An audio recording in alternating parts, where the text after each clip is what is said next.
Hey guys, welcome back to my channel. So today, I'm so sorry. Let me just really quick. Okay.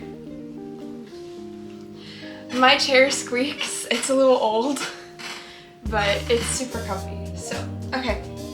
Hey guys, welcome back to my channel. So today is Wednesday of this week. It is July 17th. So today, I kind of wanted to go over with you guys what I've been reading this year, and a little bit different from my usual content.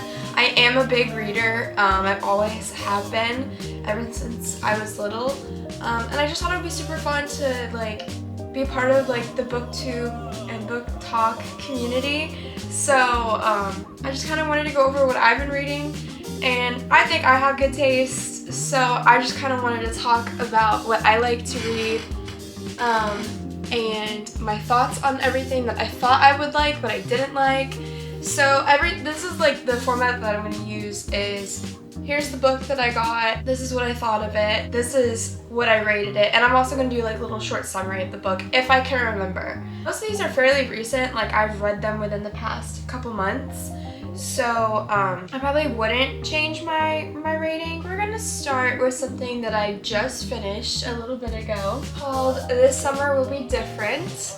I do have a highlight on my Instagram account where like I recommend books that I've read, and this one is definitely on there. So basically, there's this girl, her name is Lucy, and she has a best friend, Bridget. Yeah, comes to Bridget's town or something. I think it's Canada. It's called Prince Edward Island, but I'm pretty sure it's in Canada. She comes to her best friend Bridget's house to stay for like a week or a couple days, whatever.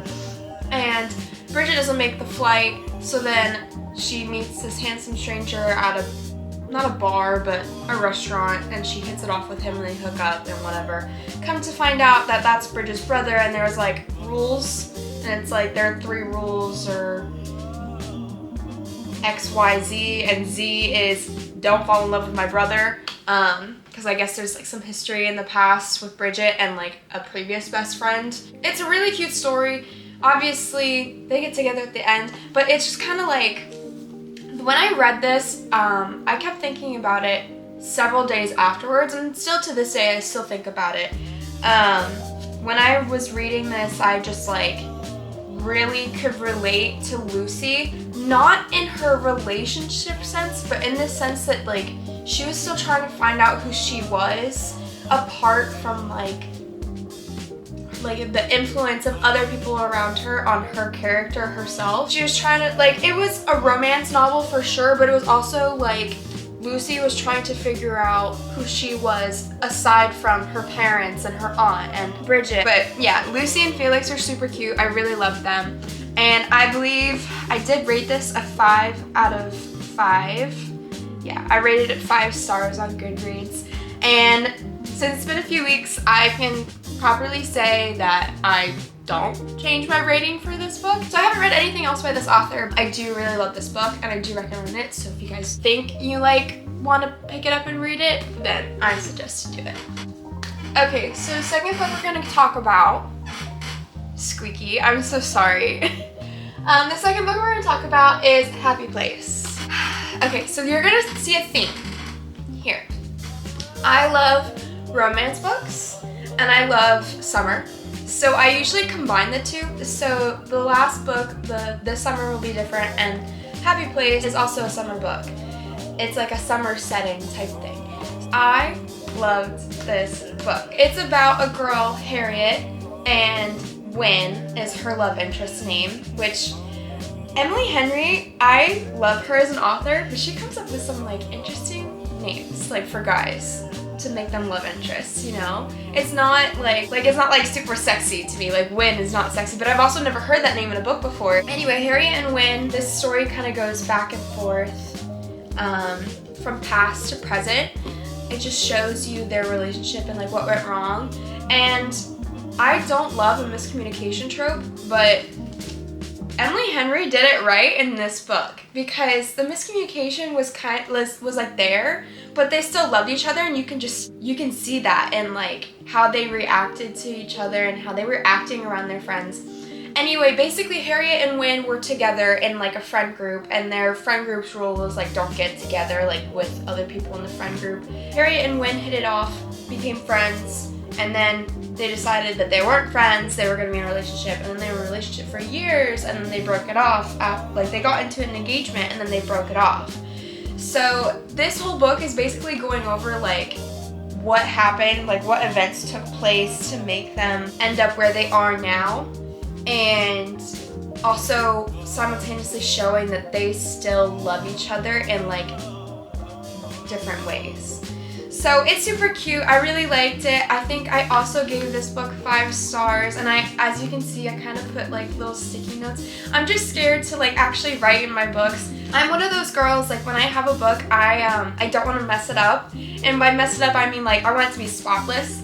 And while like I think annotating's super pretty, I'm just not confident enough to like be like, okay, let's highlight this area.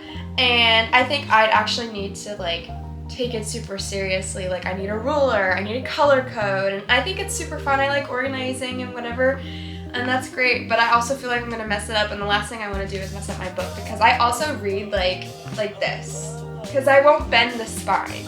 So there's no creases in my books. I have a bookmark so I don't dog-ear my pages, so it's just like I won't do any of those things, so I just use a sticky note. So I think one of the, I put in here literally the sweetest thing was, he's a golden boy, I'm a girl whose life has been drawn in shades of gray, I try not to love him, I really try. And I just thought that was so cute. Like you can just kind of see how much she really likes him, really loves him, and was like, this is in the past, like this was like their past, and they were like building up to their relationship, but you can see how much she likes him, and she was trying not to break the rule for her friendship with everybody, and it just didn't work out, and I just thought it was cute. So I'm gonna double check my Goodreads, but I'm pretty positive this was a 5 star. Yeah, it was a 5-star rating from me.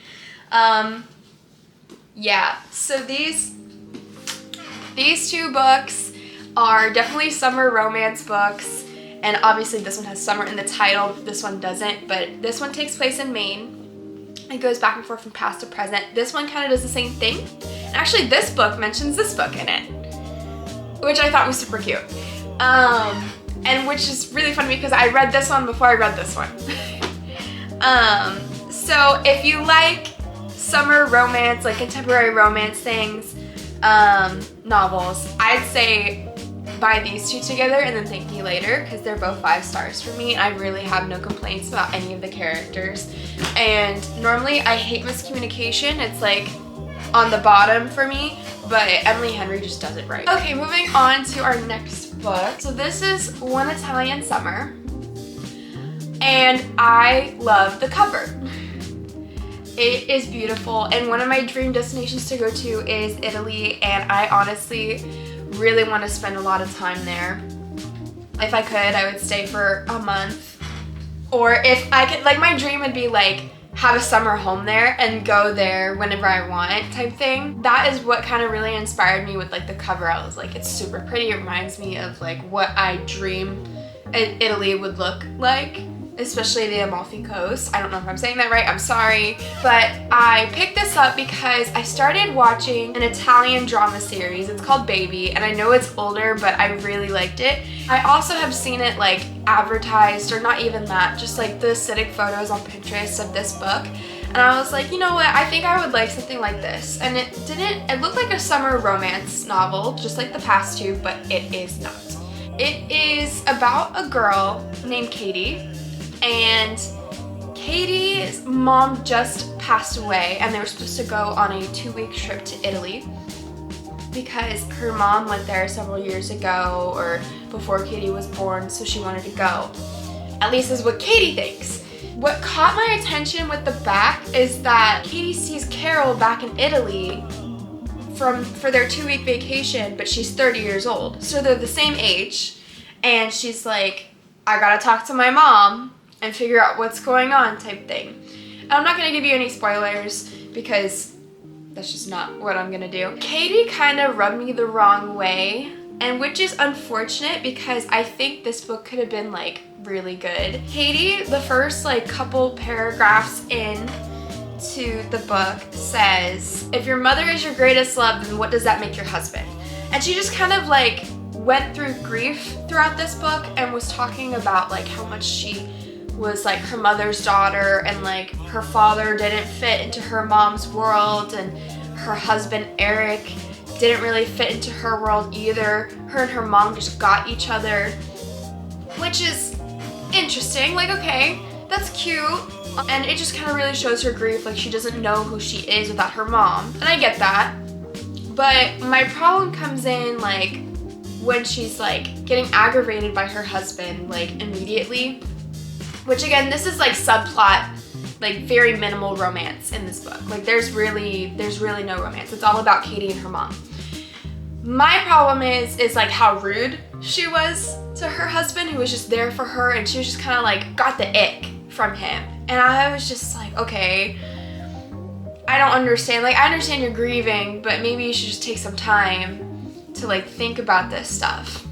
So there's a guy she meets in Italy, and she talks to him and whatever. And obviously this has something to do with time travel as well. So, like, she gets to Italy, has, like, that guy, people from the hotel, staff, and then Carol that she meets 30 years younger and whatever. And it just kind of talks about that. Goes through her grieving process, and then she figures out she needs to be her own person, and how she's gonna do that without her mom, and she's gonna figure that out. It ends with like a happy ending, if you guys want to know that, but it's kind of rushed. And I really wasn't feeling this. She just rubbed me the wrong way, which is unfortunate because this book is beautiful, and I've heard really good things about this author. And I really want to read In 5 Years, because this is the author who wrote In 5 Years. So I've been eyeing that book. This one, not so much. I do really like the cover though. It's beautiful. I love art like this. I gave it a 3-star on Goodreads, but it's a really, I round up, so it's a 2.5 star for me. It's kind of sad, and there are some redeeming like qualities about this book, like how she describes Italy is really beautiful and everything. I really felt like I could see Italy, and I could see what she was eating and everything, but some stuff was repetitive. I just didn't like. I don't like things when it repeats too much. Like, I don't care if you do it a couple times, but if I start to notice it, then I won't stop noticing it. It just kind of bothers me. This one was just a miss for me, but that's okay. It's still a beautifully, like, it's like a well done book. I just think it could have been a little bit better, and that's okay. It's just not for me. So I'm gonna go into my next book, Instant Karma. So Instant Karma is by Marissa Meyer. And there's a couple books that I've been wanting to read by Marissa Meyer, which is funny because we have the same name, just not spelled the same way. This one is it's a YA novel. So I was when I picked this up, I was like, oh, this is super cute. Like, I like this. Let me read it. And then the first like couple of chapters, I was a little iffy on it, just because I wasn't a fan of the main character. But then when I reread the back, it was like, I just couldn't relate to her. That was my problem. But then when I reread the back, I was like, well, I obviously, like, it, like, states in here, like, who she is as a person. So, just in comparison, like me, I'm all about summer. I love the beach. I love animals. Like, I'm very empathetic with that stuff. And it just kind of, like, conservation is a big deal to me, and making sure animals are okay, making sure that we're, like, mindful of the environment is another thing that I'm really like into. And Prudence Barnett is not that girl. Prudence is just not like animal friendly. That's basically what I can come up with like when I think back on this book. When I read the first couple chapters and she was hating on this guy, Quint Erickson, I was just like, he seems like a sweetheart. He seems super nice. And I get it's supposed to be like academic rivals to lovers, but there really wasn't like any academic rivalry, which is okay. It just kind of like came off that way to me. They were only in school for a chapter or two, and then actually I think it was 2. And then basically she got a bad grade on the project. It was a joint project between Quint and Prudence, and they have to work together over the summer to figure out a different way to make the project work to get a better grade. And Prudence is all about getting those A's, getting a good GPA because she wants to go to a good college, and she wants to get a big degree, and she wants to do well in school. That's like her whole thing. More power to you. I love it. I get it completely. Quint just didn't seem like a bad guy, and I just couldn't get behind Prudence with that. However, after those couple chapters, and we get more into like, I don't know, maybe chapter like 5 or something, you see a little bit more of their relationship develop, and you can kind of see the moments where it's like, oh, he does like her, and it's like, oh, he doesn't just tolerate her, he doesn't find her obnoxious, like it's just playful banter and whatever. Basically, Prudence gets this power to give karma to somebody based on their actions, and the only one it doesn't work on is Quint. So that's what got me with this, because this is basically like real life, but add in a little bit of fantasy here. A little bit of a power that no one in normal life would have. So every time she gives karma to somebody, like it's kind of like full circle type thing. Like that's how it comes at the end of the book, is like everything kind of lines up. And it's like, yeah, she was giving karma, however, like she kind of realizes like, hey, maybe I shouldn't be in charge of this whole karma thing, like dishing this out. Like, but it's a slow burn for sure. Like they don't get together till like maybe here of the book, like this little piece, the end, and then there's a conflict and it doesn't get resolved until like the end of, like the very end of the book, and they're back together and whatever. And it's super cute. I really like them together. I really liked this book. So I may have not done a great job at explaining this, but I did read this back in March, I think. But super cute book. I did put this on my recommendations list on Instagram, so you guys should go follow me on there. But it was a really cute book. I did rate it, I think I put a 5-star for this book. I rated it a 4-star, which I think that's a pretty fair rating for it, just because I did have kind of a little bit of beef with the main character for a little bit. But this is a really cute book. Honestly, I'd probably change the rating now to a 4.5 star now that I've thought more about it, and I was like, this is really cute. The Hazelwood. I read this back in May. And I do know that there is a second book to this. I haven't read the second book. Basically, this is a fantasy novel about a girl who, very much like One Italian Summer, is very attached to her mom, and she thinks her mom has died because she was kidnapped or something.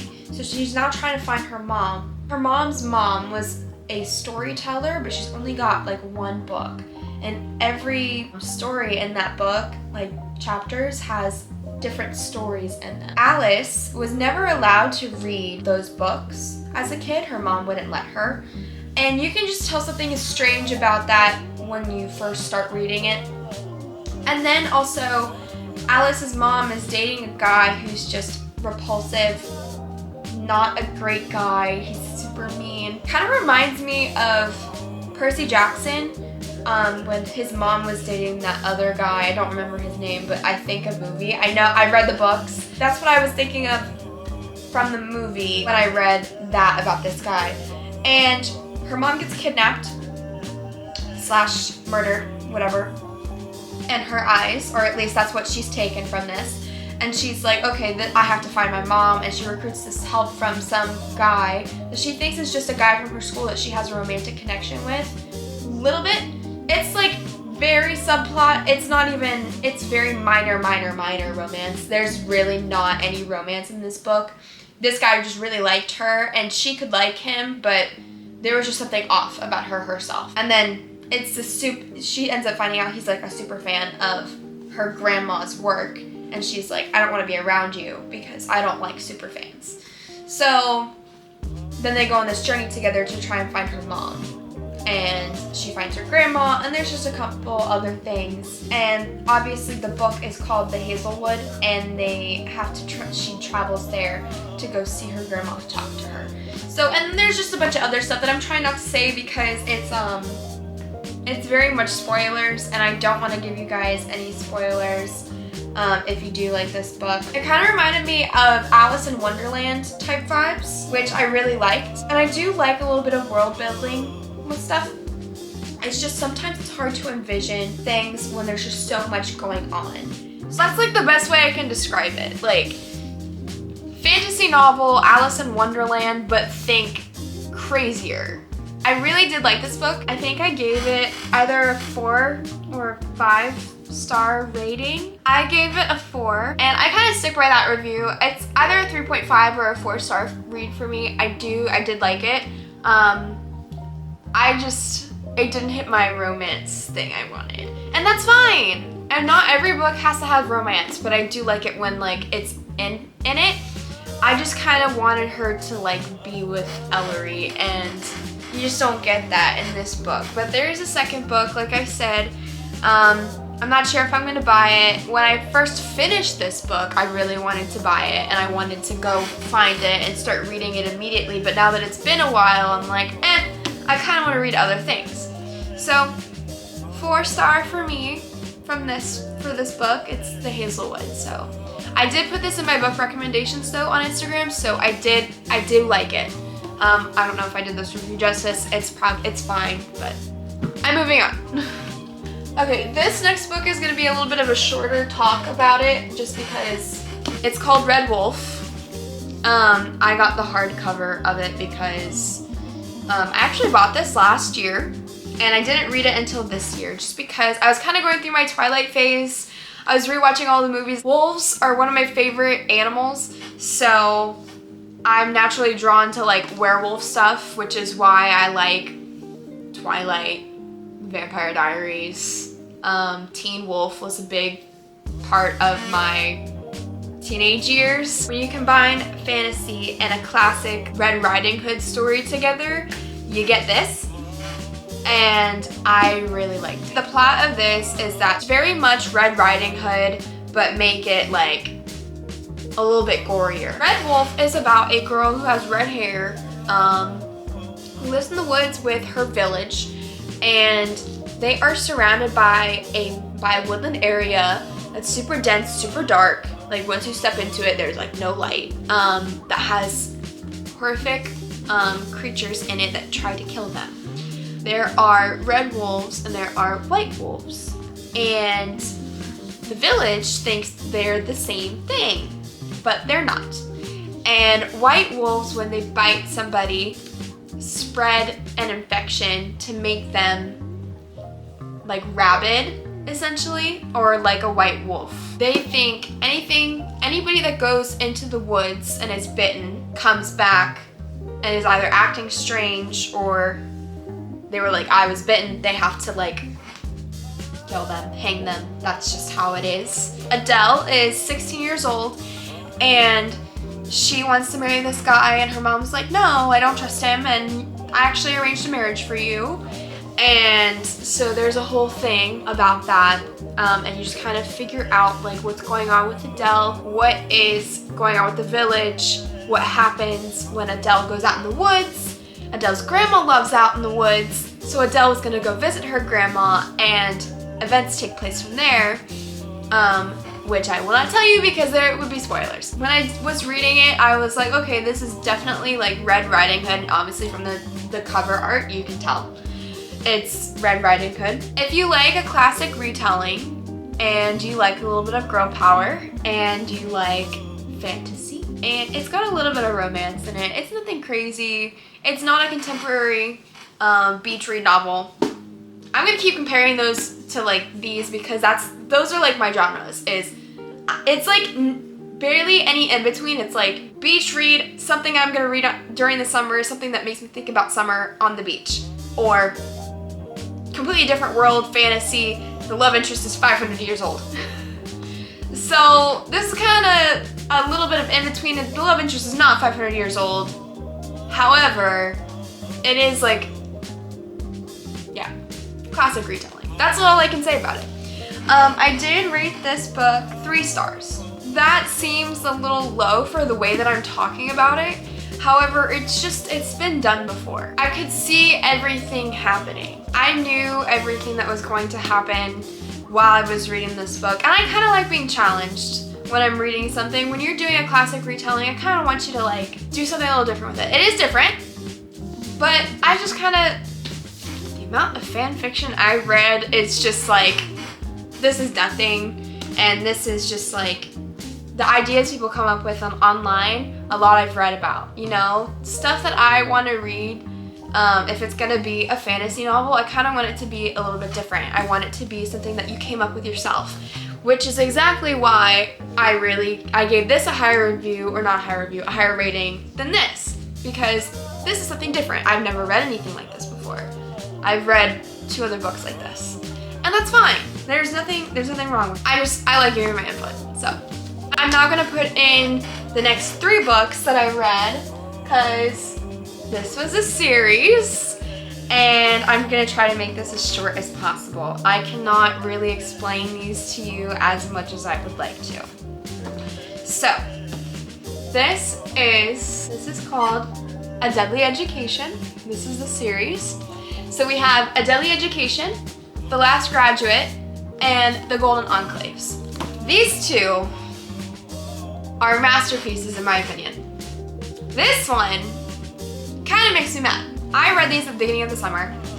I finished up school and I was like, you know what, I really want to get into like a series that has a lot of world building, and my friend and I actually picked this up during when Fourth Wing was super popular and they didn't have them in Barnes and Nobles and you couldn't find them anywhere, so they were like, here's something that we recommend, and we picked this up and I was like, this actually seems interesting. Because it's enemies to lovers. And we picked it up because we were like, oh, we want a fantasy kind of like with a little bit of dragons and romance. That's what we wanted. We couldn't get that because we couldn't find Fourth Wing, and we just picked this up because we were like, yeah, this sounds really interesting. So what I really liked immediately and what really kind of hooked me to this book was the back. On the back, the first in bold, it says, I decided that Orion Lake needed to die after the second time he saved my life.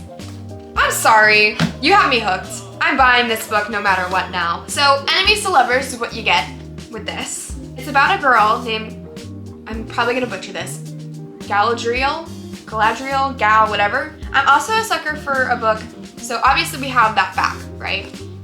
And then you open the book, and in the back, there's a map.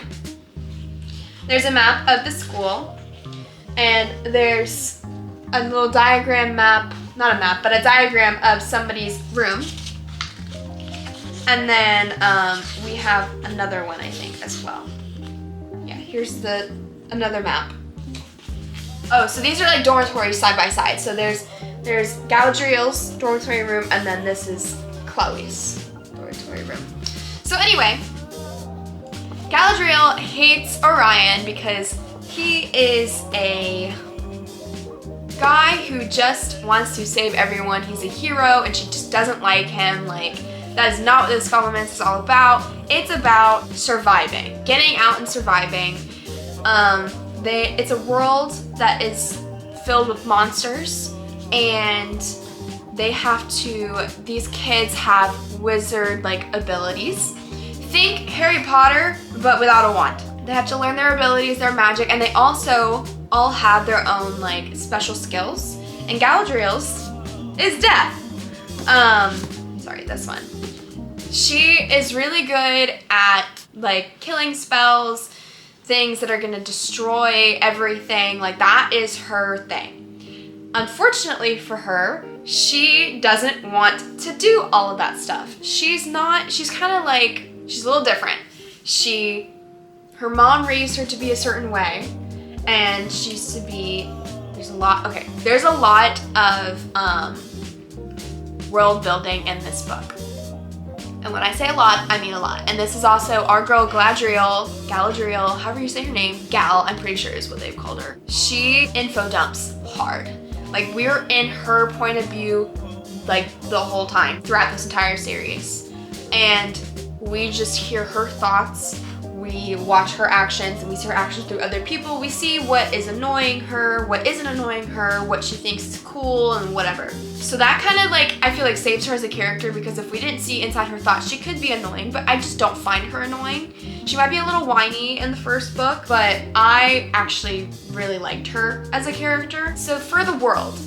So the world is, every nation basically has an enclave. So an enclave is basically like everything. It's kind of like the nations throughout the world. So like you have USA, you have Canada, you have Japan, you have Australia, like everybody, kind of like the Olympics. When I think about it, I think of the Olympics. It's like everybody's coming together to fight for their country, for to be like, I'm the best of the best. Those are enclaves, and they're all built on mana or mana, however you want to say it. They need to build up enough mana to build an enclave. There's only like so many ways you can do it. When you have a kid, they need to be taught, they need to go to school. There's different places throughout the world, but the ones that you want to go to is the Scholomance. The Scholomance is like trying to teach you, but there are no teachers. It's just the school. And it's also trying to kill you, but it's really not. It's trying to teach you how to survive. Monsters from the world come in and get trapped in the Scholomance. So there's different creatures. Each chapter has like, in the first book, it talks about different things. Like there's different conflicts going on, but then you have like a battle. So you have Soul Eater is one of them. You have Strict Mana. You have Maleficer, I don't know, however you want to say this word. I say Maleficer. It's probably not right because it's an I, not an A, but that's okay. And people who are Maleficers, that's how I'm just gonna say it. Let's just get over it now. They steal mana from other people and they kill other people to get their mana. Or they kill other things, other beings, which is pretty frowned upon if you are caught doing it, but it also makes you dangerous to other people, like other wizards and stuff. And Galadriel explains how it works, and basically you're just getting a whole info dump on everything. So each chapter has something like that, and Orion is like the hero and can kill anything. So he's the opposite of Galadriel. So she's death, basically, and he is hero who kills death, basically. So they don't get along, or she doesn't think they get along, but then she makes him her boyfriend, and everything's a little bit different. So it's really hard to explain this series, but I really loved it. The world building is intense, it's insane. It's something that you're gonna have to really pay attention to. At first, it's not for everybody. Anyway, there's monsters inside the Scholomance, and they have to figure out a way by the end, when it's graduation time, they all people in that graduating class have to get out of the Scholomance at a certain time, like a timely manner, but they have to do it while they're battling creatures. And most of the time, people are getting killed or eaten or whatever.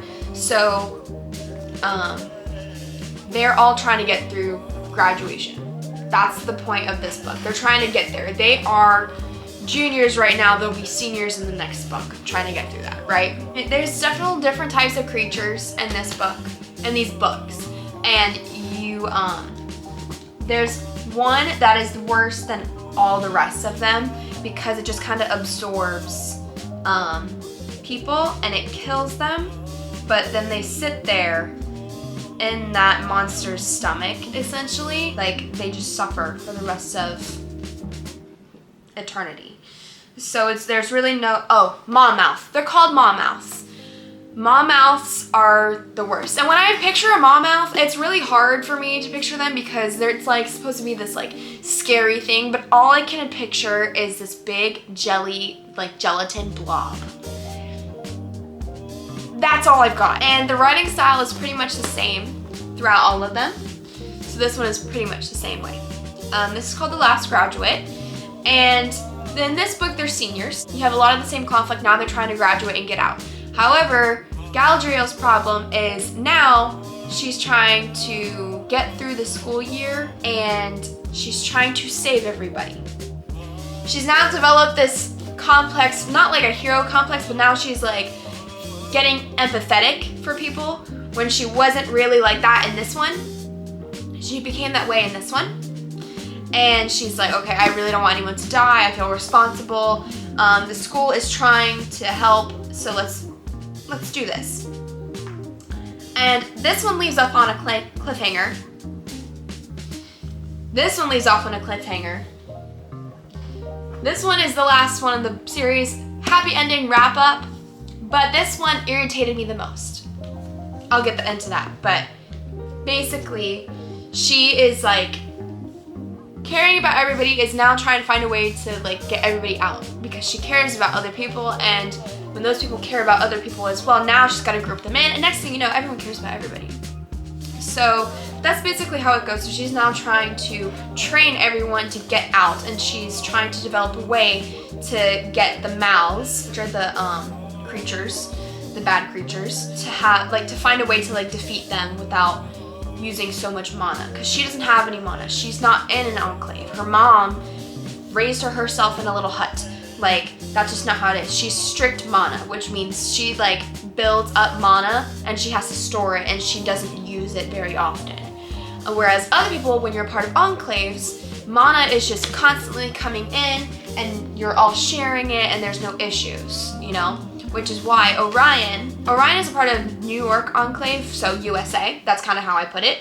He is constantly killing Mals all the time, and he doesn't need a lot of mana, but he can put in a lot. So they also have these like power sharers is what they're called. So, or mana sharers. I'm not sure, I think they're called power sharers or power savers or something. Or a mana storage thing. Anyway, basically I'm just thinking of like a little wristband that has like a little circle on it, and power goes in, mana goes in, and it's stored somewhere. And then when you need it, you can pull it through that wristband and use it. So, thing with Galadriel is that she doesn't have that. So in this book, she kind of is building alliances with people and is like, okay, this is what I can do. I need more mana though. I don't have a lot of mana, so I can help you and get you out of here if you help me with mana. And then you get a cliffhanger at the very end. Terrible. However, left me on the edge of my seat, made me want to buy it. So after I finished this one, I was like, I need these two. Like, I'm not stopping reading these. So I finished these. I finished this one fairly quickly, within 2 or 3 days, I think. These two were 5 stars for me. I love these books. No notes, honestly. World building was perfect. I love a good info dump, and I like the character. However, this one was kind of disappointing. And I say that because these two were about 2 characters mainly. Like, you have your 2 main characters, it's all about them. And the cliffhangers had to do with the 2 characters that I'm talking about, which was Orion and Galadriel. And in this book, even though it left us on a cliffhanger in this one, this book is only about, it's mainly about Galadriel figuring her way out and figuring out what to do, because they made it out, but now she's got to figure out what to do with herself. And something happens in this one that I'm not going to say with this one. My problem with this book is that Orion isn't really in this.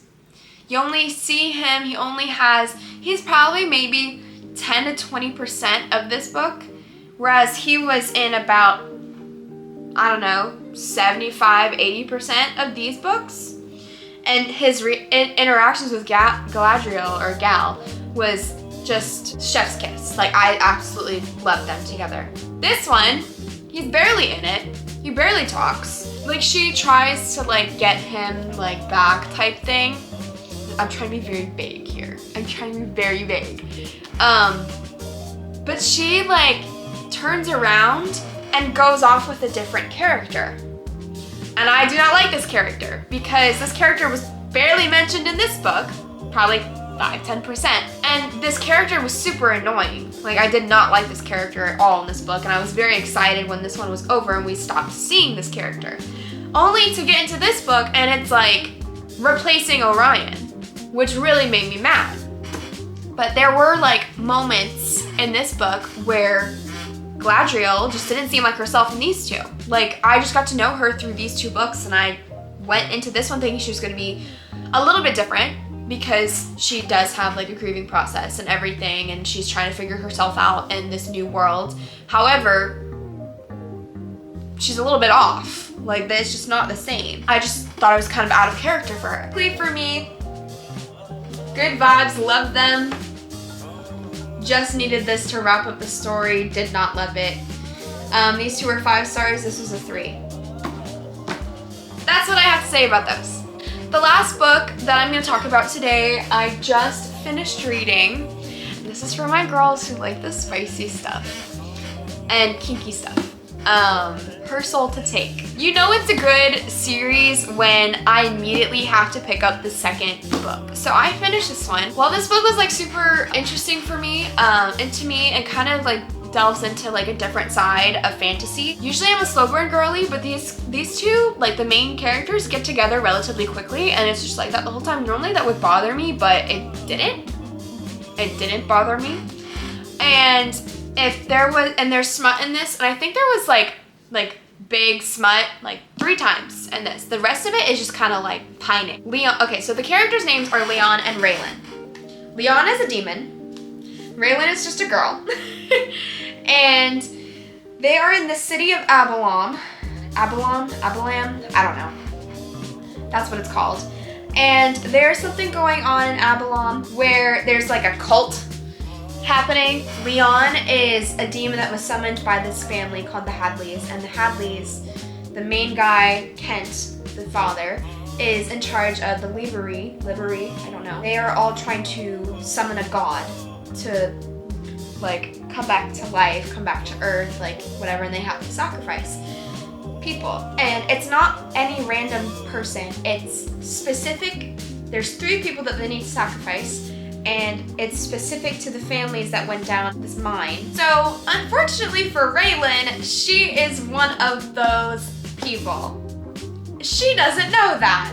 So then when she's talking to these people that she doesn't know, she's coming back to her hometown, and she's talking to her best friend who has nothing to do with it, like has no idea what's going on. She's just kind of like, blip, this is what I'm doing over here. I'm engaged and I'm in college, like I'm gonna be done soon. And her friend Raylan is like, I wanna be a paranormal YouTuber, but I'm trying to get my degree in this because this is what I wanted to do for my parents, and I can only live here. So Raylan and her friend meet another girl, not meet another girl, but Raylan meets another girl named Victoria, and she's a part of this other family, the Hadleys, and it's just downhill from there.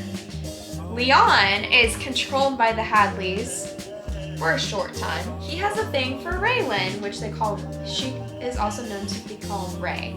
So he wants her soul, and he wants her soul not just because like that's just what he wants, but he just really likes her and she really likes him, and she has no idea why, and then she finds out he's a demon, and there's all of these things that ends up happening.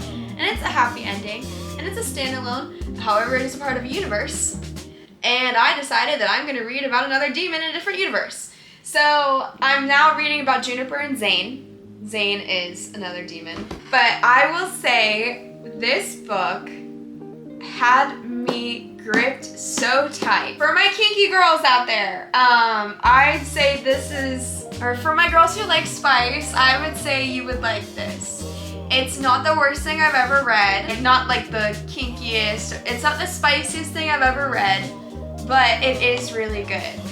It does have, like I said, it's really more like plot than smut. I don't know, I just really like this. This was a 5-star read for me. Sometimes I just rate things based off vibes and how I feel about them, and not like, I'm not overly critical. And then sometimes I am overly critical. So 5-star read for me for this one. No notes. I really liked it. Obviously there's some things where I was like, okay, that's a little repetitive. However, I overlooked it and I didn't see it again, so I was like, okay, it's fine. This one is kind of leaning the same way, a little bit edgier because these characters are a little bit edgier, but I am liking it so far. That my plan is to read that today later. That's everything I've read so far this year. I'm on my 11th book this year, which is a lot, but it's not. I just kind of wanted to share that with you guys. I've been wanting to do like a little book club or like a book club podcast with my friends. We just haven't been able to do it. That kind of is because I'm trying to redo my room. I'm trying to get things going. It's just a little bit difficult. I actually wanted to read A Deadly Education, The Last Graduate, and The Golden Enclaves with my friend. I just finished it before she did. We haven't been able to talk about it. Maybe that'll come sometime in the future. It might be just a little series on my channel. I might make a separate channel for the book club. I gotta think of like a name or whatever. But thank you so much for watching. I hope you guys enjoyed. If you did, like the video, subscribe, and you can hit the notification bell if you guys want to be notified when I post. I'll see you guys in the next one. Bye!